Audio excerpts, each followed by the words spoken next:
The voicemail lasted exactly 11 seconds. I had never heard the voice before, but the message made my blood run cold. Don't erase this. Tomorrow at 8:42 p.m., someone will knock 3 times. Whatever happens, don't open the door. The call ended. No name, no number, no background noise, just silence. I almost deleted it. In fact, my thumb was already hovering over the trash icon when I noticed something strange. According to my phone, the voicemail had been left 3 days in the future. I refreshed the screen. The timestamp didn't change. I convinced myself it was a software glitch. Phones malfunction all the time. Dates get corrupted. Nothing supernatural about it. The next day, I forgot about the message completely. Until 8:42 p.m., 3 slow knocks echoed through my apartment. Knock, knock, knock. Every hair on my arms stood up. I froze. Whoever stood outside waited for nearly a minute before walking away without saying a word. When I finally looked through the peephole, the hallway was empty. That should have been the end of it.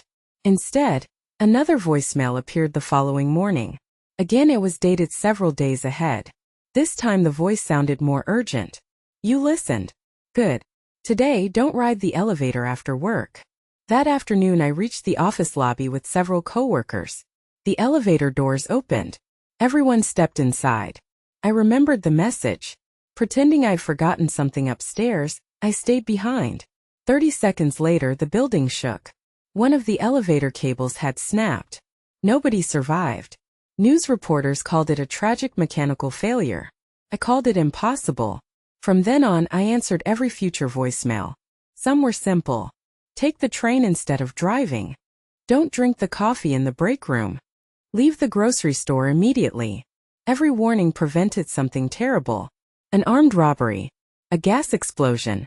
A collapsing ceiling. The mysterious caller kept saving my life. Weeks passed. I stopped wondering who they were. I simply obeyed. Then one message changed everything. This is the last warning you'll receive unless you find me. Find you? How? The voicemail continued. Locker 112. Central Station. Midnight. At exactly midnight, I opened the station locker. Inside sat an old digital recorder. Its battery indicator still showed full power. I pressed play. My own voice spoke first. If you're hearing this, you're closer than I ever was. I nearly dropped the recorder. It wasn't similar to my voice. It was identical. Every pause, every breath, every nervous laugh. The recording explained that someone had been leaving me messages from the future. Someone who had already lived through everything I was about to experience. I assumed it was another trick until the recording revealed details nobody else could know. The scar beneath my left shoulder. The watch hidden inside my bedroom drawer. The sentence my father whispered before he died. Only I knew those things. Then the recording ended with one instruction. Go to Building 9 before sunrise. Bring nobody. Building 9 stood on the edge of an abandoned research campus closed years earlier after an electrical fire. Police had sealed it off. I climbed through a broken fence anyway. The building was eerily intact. Computers still sat on dusty desks. Coffee mugs remained beside keyboards. It looked as though everyone had simply stood up and vanished. Deep underground I found a steel door labeled only. Temporal Observation Chamber. The brass handle turned easily. Inside stood dozens of recording devices, all connected to a single chair facing a wall-sized glass window. Behind the glass, someone was sitting in another identical room. He slowly looked up. It was me. Older. His hair streaked with gray. His eyes hollow from exhaustion. He smiled sadly. I hoped you'd come sooner. Neither of us spoke for several seconds. Finally I asked, are you really me? He nodded. I'm 37 years ahead. Then why not come back yourself? I tried. He held up both hands. Heavy metal restraints circled his wrists. I never left. He explained that decades earlier he had volunteered for an experiment involving communication through time.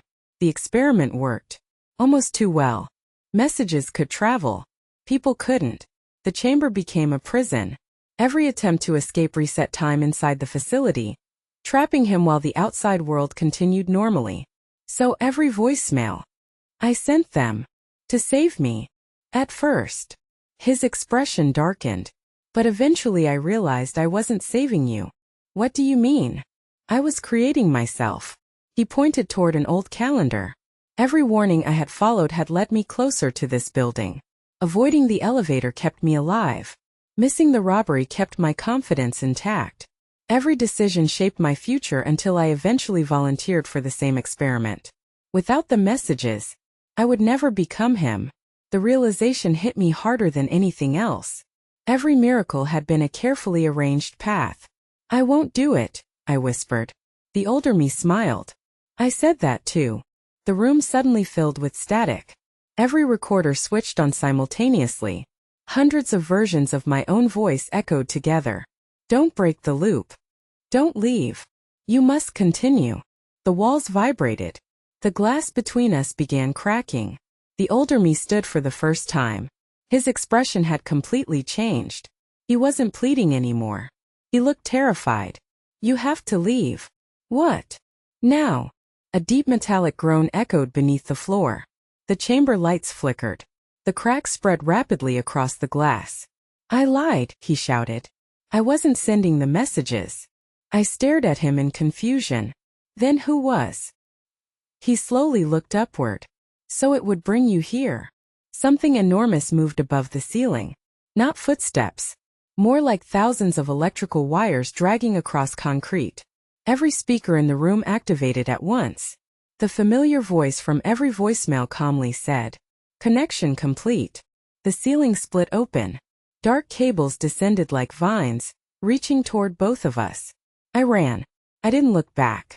I climbed every staircase, crossed the empty campus, and never stopped until sunrise.